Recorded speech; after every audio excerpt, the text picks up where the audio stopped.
बिस्मिल्लाहिर्रहमानिर्रहीम, अस्सलाम वालेकुम। आई एम ख्वाजा मोहसिन इनाम। स्टूडेंट्स, अल्लाह ताला से दुआ है कि आप खैरियत से हों। लास्ट लेक्चर में हमने हाइपरबोला के बेसिक कंसेप्ट से मुतालिक डिस्कशन मुकम्मल की। इस लेक्चर में हम सीखेंगे कि अगर हमें हाइपरबोला की इक्वेशन गिवन हो तो हम उसे कैसे एनालाइज करते हैं। इस सिलसिले में हम सॉल्व करेंगे प्रॉब्लम नंबर 2। आइए शुरू करते हैं। Students, this is problem number 2 of exercise 6.6. Statement is, find the center, foci, eccentricity, vertices and equations of directrices of each of the following. Students, इस प्रॉब्लम के 10 पार्ट्स हैं। हर पार्ट के अंदर हमें हाइपरबोला की एक इक्वेशन गिवन है। हमें उस हाइपरबोला का सेंटर, उसके फोसाई, उसकी एक्सेंट्रिसिटी, वर्टिसेस और उसके डायरेक्ट्रिसेस की इक्वेशंस मालूम करनी है।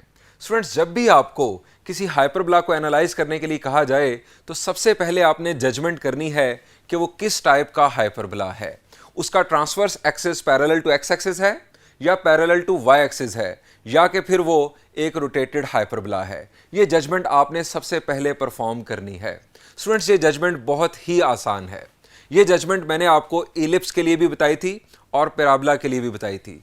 स्टूडेंट्स, याद रखें, जब भी किसी कॉनिक की इक्वेशन में एक्स वाई टर्म मौजूद हो, यानी ऐसी टर्म जिसके अंदर एक्स भी मौजूद हो और वाई भी मौजूद हो, जैसे 3xy माइनस 4xy, इस किस्म की टर्म जिसमें एक्स भी हो और वाई भी हो, जिस कॉनिक की इक्वेशन में एक्स वाई टर्म मौजूद होगी वो एक रोटेटेड कॉनिक होगा। स्टूडेंट्स, यहां पर अगर आप ऑब्जर्व करें, इस इक्वेशन में एक्स वाई टर्म मौजूद नहीं है, इसमें भी नहीं है, यहां पर भी नहीं है, यहां पर भी नहीं है। अगर आप यहां पर स्क्वायर्स ओपन करें तो यहां पर भी एक्स वाई टर्म नहीं आएगी, ऐसी टर्म नहीं आएगी जिसके अंदर एक्स भी हो और वाई भी हो। यहां पर भी नहीं आ सकती। यहां पर वाज़े तौर पर नजर आ रहा है कि एक्स वाई टर्म मौजूद नहीं है। हम आगे 7th पार्ट तक। स्टूडेंट्स, इस इक्वेशन के अंदर भी एक्स वाई टर्म मौजूद नहीं है, इसके अंदर भी एक्स वाई टर्म मौजूद नहीं है और इस इक्वेशन के अंदर भी एक्स वाई टर्म मौजूद नहीं है। स्टूडेंट्स, हमारे 10 पार्ट्स के अंदर कहीं पर भी एक्स वाई टर्म मौजूद नहीं है। इसका मतलब है कि इनमें से कोई भी रोटेटेड हाइपरबोला नहीं है। स्टूडेंट्स, इसका मतलब यह हुआ कि ट्रांसवर्स एक्सिस या तो पैरेलल टू एक्स एक्सिस है या पैरेलल टू वाई एक्सिस है। अब स्टूडेंट्स, आपको इन दोनों हाइपरबोलास की स्टैंडर्ड इक्वेशंस रिकॉल करनी होंगी। आप रिकॉल करके अगर रफ में लिख लें तो यह ज्यादा बेहतर अप्रोच होगी। मैं आपके सामने दोनों इक्वेशंस लिखता हूं। पहले हम लिखते हैं कि जिसका transverse axis parallel to x axis होता है,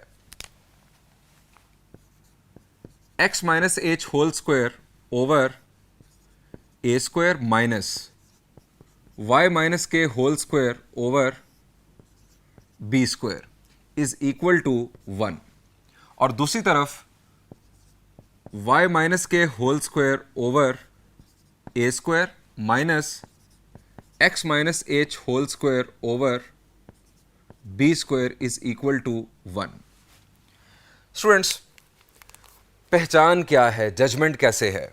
स्टूडेंट्स, अगर x होल स्क्वायर वाली जो टर्म है ये पॉजिटिव हो तो transverse axis parallel to x axis होगा, और अगर y होल स्क्वायर वाली टर्म जो है वो पॉजिटिव हो तो transverse axis parallel to y axis होगा।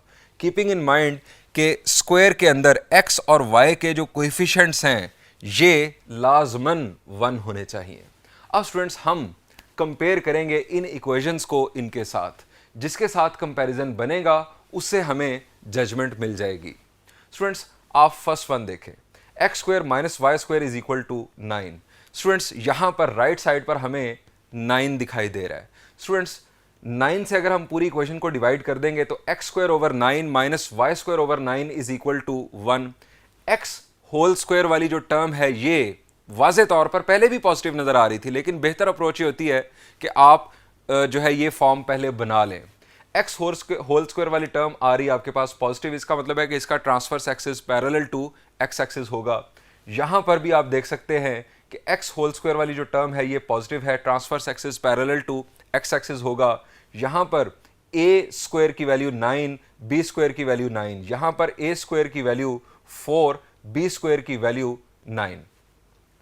अब स्टूडेंट्स, यहां पर y होल स्क्वायर वाली टर्म पॉजिटिव है, इसका मतलब है कि इसका transverse axis parallel to y axis है। ये a स्क्वायर है, ये b स्क्वायर है। यहां पर भी y होल स्क्वायर वाली टर्म पॉजिटिव है, इसका मतलब है कि इसका ट्रांसवर्स एक्सिस भी पैरेलल टू y एक्सिस है। ये आपके पास ए स्क्वायर की वैल्यू है दैट इज 4 और बी स्क्वायर की वैल्यू यहां पर जी बी स्क्वायर की वैल्यू यहां पर है 1। अब स्टूडेंट्स आप आ जाए यहां पर एक्स होल स्क्वायर वाली टर्म आपके पास पॉजिटिव है, इसका मतलब है कि इसका transverse axis parallel to x axis है। ए स्क्वायर की वैल्यू यहां पर है 2 और बी स्क्वायर की वैल्यू यहां पर है 9।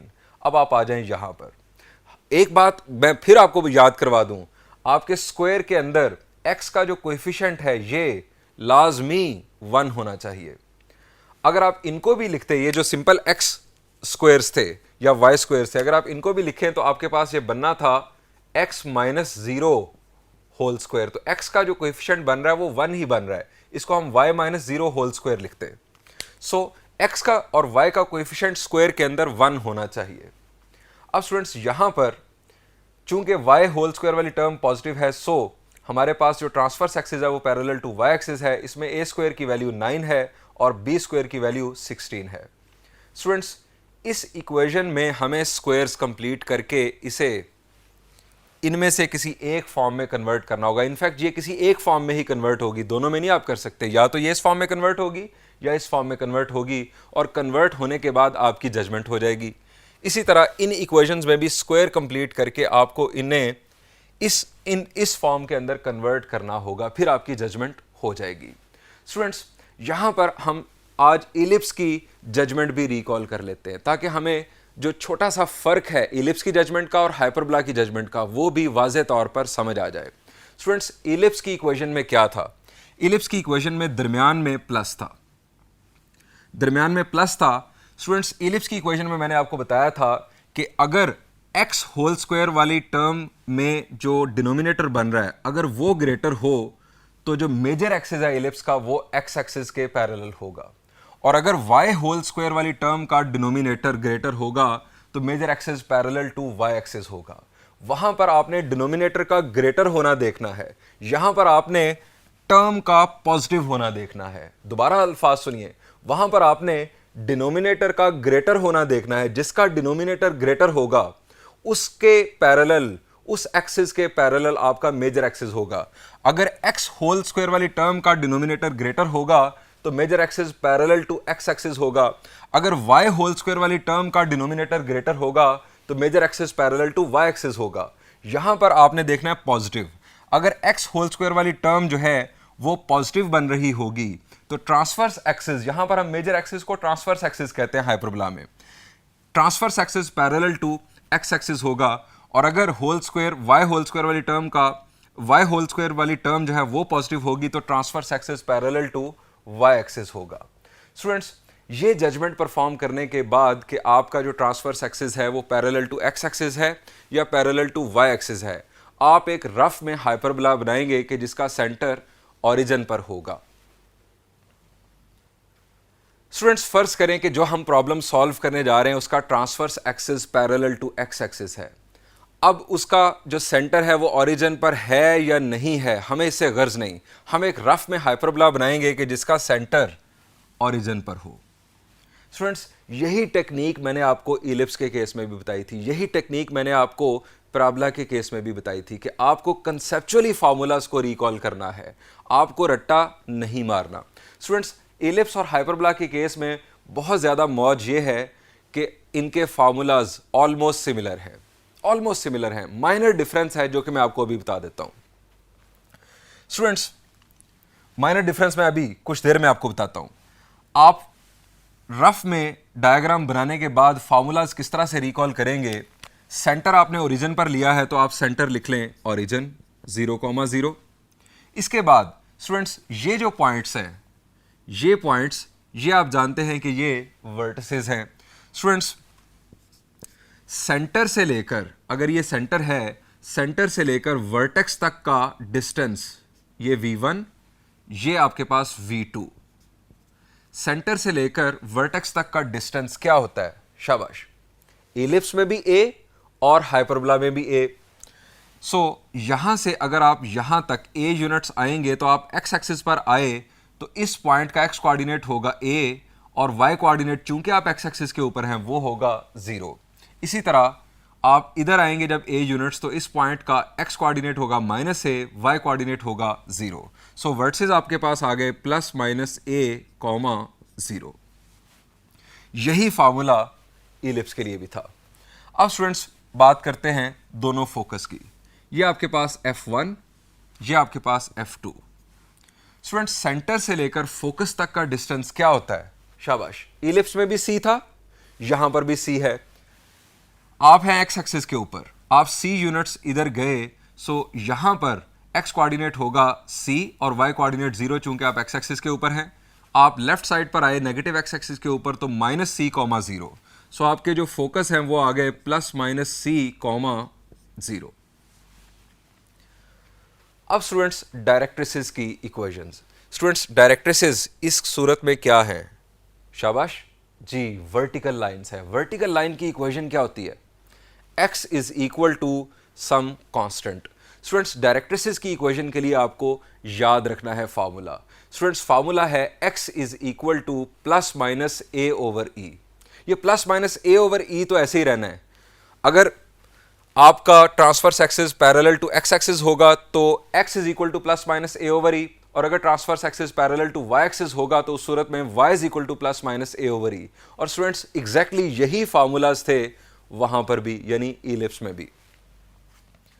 x is equal to +-a/e। अब स्टूडेंट्स एक्सेंट्रिसिटी, कोई भी हाइपरबोला हो, वही formula E is equal to c/a, कोई चेंज नहीं। लेंथ ऑफ लेटेस्ट रेक्टम, वही फार्मूला 2b²/a। और अगर हम बात करें लेटेस्ट रेक्टम की इक्वेशन की, तो लेटेस्ट रेक्टम स्टूडेंट्स क्या होता है? एक ऐसी फोकल कॉर्ड जो ट्रांसवर्स एक्सिस के परपेंडिकुलर होती है। इलिप्स में हमने कहा था कि एक ऐसी फोकल कॉर्ड जो मेजर एक्सिस के परपेंडिकुलर होती है। यहां पर एक ऐसी फोकल कॉर्ड जो ट्रांसवर्स एक्सिस के परपेंडिकुलर होती है।